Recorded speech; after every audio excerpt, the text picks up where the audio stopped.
주님 평화. 가까이 하기엔 너무 먼 당신을 난 잊을 테요. 이 노래 아시나요? 가까이 하기엔 너무 먼 당신. 참 다의적인 의미가 있는 것 같아요. 가장 어떻게 보면은 모순적인 게, 특히 부모님과 자녀의 관계가 아닐까 싶어요. 가장 가까운데요. 또 어떻게 보면 가장 멀어요. 그게 뭐냐면, 부모님이기 때문에 나의 생명에,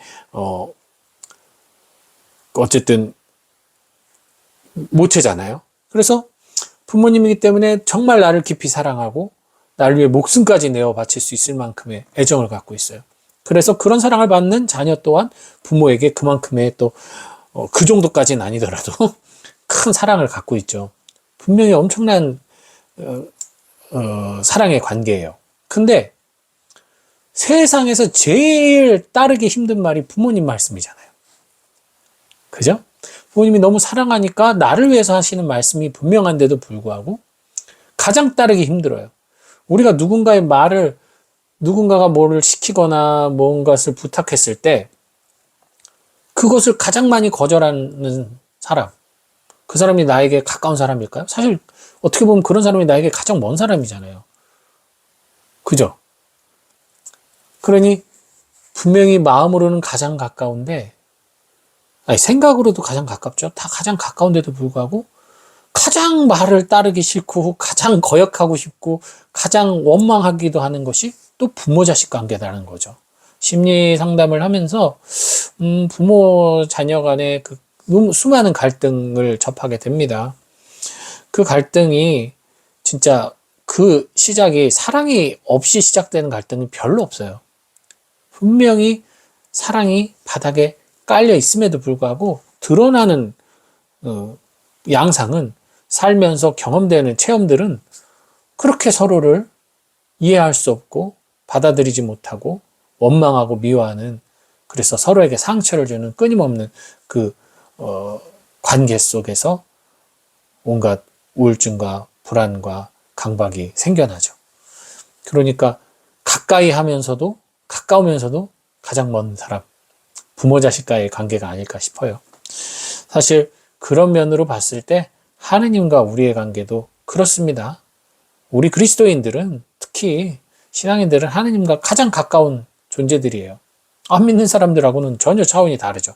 근데 가장 가까운 존재인데 하느님 말씀을 우리가 얼마나 잘 듣나요? 얼마나 잘 새겨 듣나요? 열심히 듣긴 들어요. 그러나 나의 삶을 통틀어 봤을 때 24시간 중에 과연 내가 하느님의 말씀을 듣고 그 말씀에 따라서 생각하고 있는 그 시간이 과연 얼마만큼 될까요?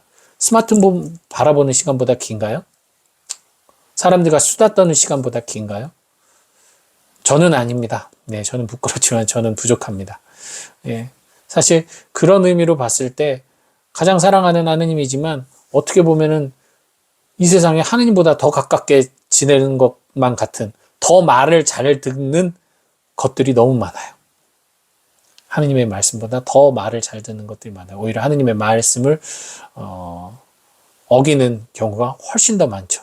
그러니 가장 가까우면서도 또 가장 말을 안 듣는 부모 자식과의 관계와 같은 게 우리 신앙인과 하느님의 관계가 또 아닌가 싶습니다.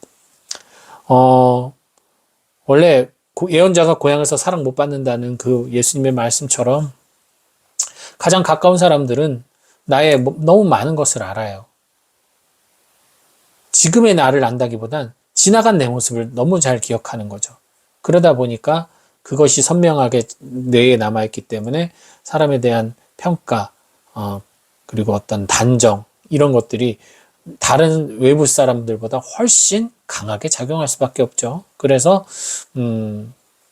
너가 설마, 네가 뭘, 네가 어떻게, 뭐 이런 것들이 쉽게 나올 수가 있고, 그 사람이 변화하는 모습을 봐도 에휴, 겉으로 나 저러지, 너 위선이지, 밖에서 그러듯이 안에서도 그래 봐라, 이런 얘기 할 수도 있고, 정말 그래서 공동체를 이루고 살아감에 있어서도 사실은 함께 살아가는 가정 공동체, 그리고 여러분들 본당 안에서의 본당 공동체, 그 안에서 보면 여러 가지 단위 공동체, 저희들도 이렇게 수도 공동체, 이런 공동체가 있잖아요.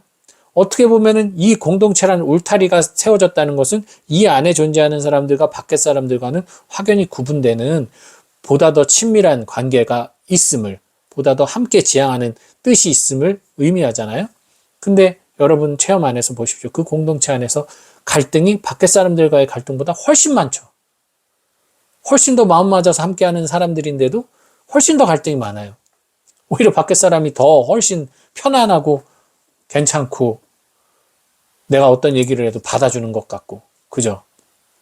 사실은 밖의 사람은 책임이 없기 때문에 그래요.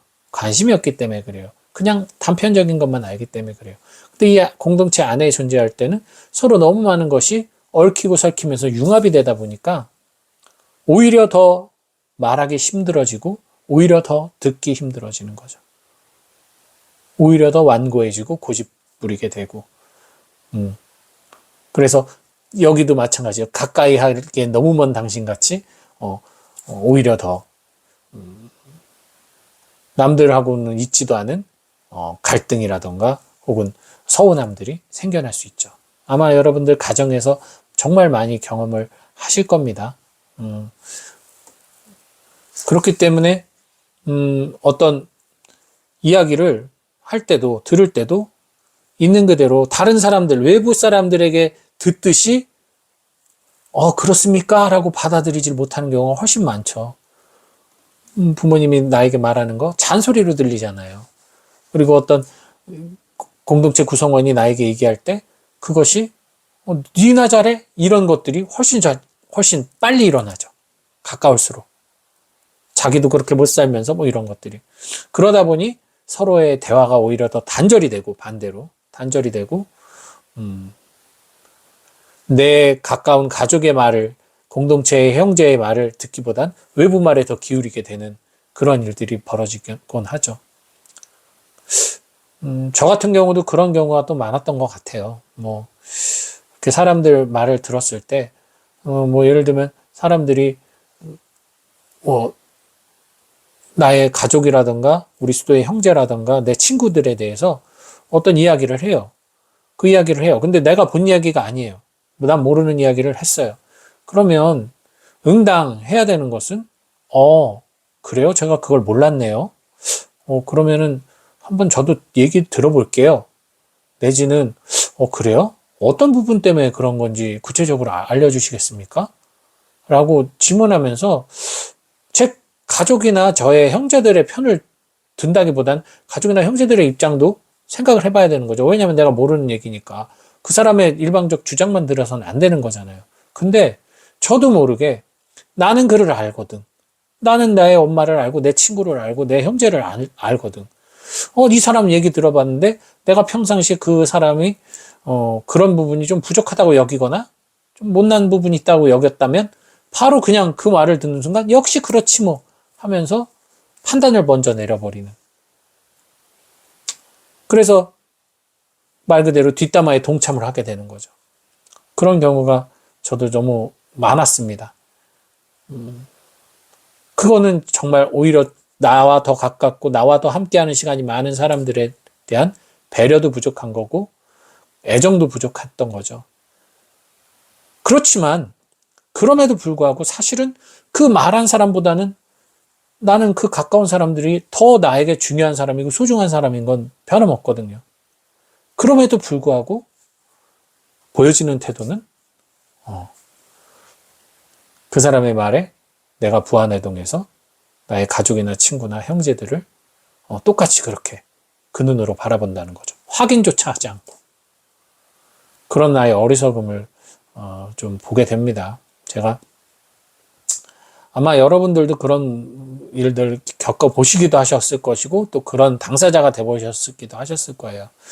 그런 경험을 했을 때 또 어떻게 그럴 수가 있냐, 내 편 안 들어줄 수 있냐 원망하면서 정작 나는 그러고 있어요. 그러니 나 자신도 일단은 내로남불이 심한 거죠. 그죠?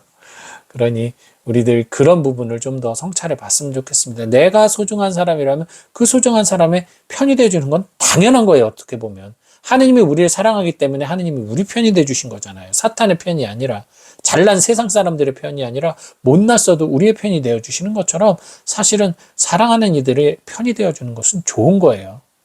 좋은 거예요. 근데 기왕이면 옳은 길을 가는 사람들을 사랑하면 좋겠죠. 잘못된 길을 가는 사람을 사랑해서 같이 잘못된 길로 가시는 건 좋은 게 아니니까 그랬으면 좋겠습니다. 그래서 이 이야기가 오늘 주일 복음과 연관이 되느냐? 저는 된다고 봐요.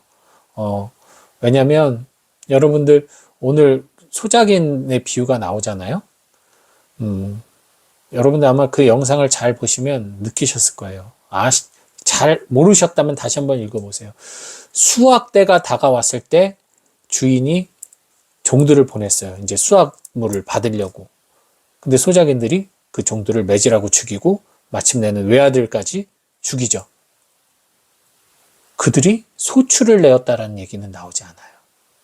그들은 그저 그 포도밭을 받고 거기에서 소출이 나오는 게 중요한 게 아니라 그 땅을, 포도밭을 차지하는 것에 더 관심을 갖고 있었습니다. 그래서 오늘 복음 마지막에 뭐라고 나오냐면 그걸 모두 빼앗아서 소출을 낼 수 있는 이들에게 줄 것이라고 나옵니다. 소출을 내는 게 중요한 거예요. 소출을 내는 게. 소출도 내지 않고 땅만 가지려고 한 이들이 오늘 모두 벌을 받죠. 그렇다면 하느님께서 주신 마음밭이에요. 우리의 신앙의 밭. 그래서 하느님께서 끊임없이 복음의 말씀을 우리에게 전달하고 계시죠. 근데 우리는 그 말씀은 들으려 하지 않고 그 말씀을 박해하는 거죠. 외면하고 거부하고 세속 것에 더 매달리고 세상 것들에 더 치중하고 세상 것에 더 귀 기울여서 거기에 말을 따라가는 거죠. 소출을 낼 생각은 하지 않고 땅을 더럽히고 있는 거죠. 그러면 아무리 우리 마음밭이 주님이 허락하신 밭이라 할지라도, 우리가 세례를 통해 주님에게 마음밭을 받았다 할지라도 소출을 내지 않는 밭은 빼앗깁니다. 구원에 이르지 못한다는 거예요. 그래서 주님 부른다고 될 일이 아니에요. 그래서 오늘 이 포도밭의 비유, 소작인의 비유와 달란트의 비유가 다 같은 의미가 되는 겁니다. 받았으면, 인풋했으면 아웃풋이 돼야 되는 거예요. 하느님은 교환을 원합니다. 형평성 있는 교환은 아니에요. 무한한 자비에 우리가 해주는 거는 미약하기만 합니다만, 그럼에도 불구하고 주님은 뭐라도 받길 원해요. 그게 우리의 사랑의 표현이고 반응이니까요. 그 중에 하나가 바로 주님의 목소리에 귀를 기울이고 그 말씀을 따르는 삶이죠. 가장 가깝기 때문에 우리가 놓치고 있는 그 부분, 오히려 인정하지 못하고 거부하는 부분 한번 성찰해 보시고 우리가 좀 더 주님 말씀에 귀 기울이고 내가 가장 사랑하는 분이니까 그분 말씀을 따를 수 있는, 그러면 아울러 부모 말씀에도 순종할 수 있고 여러분의 곁에 있는 형제 자매들의 말에도 귀 기울일 수 있는 그런 마음이 생길 것입니다. 기도 안에서 성령께 은총 청하시고 오늘 또 행복한 주일 맞이하시기 바랍니다. 주님 평안.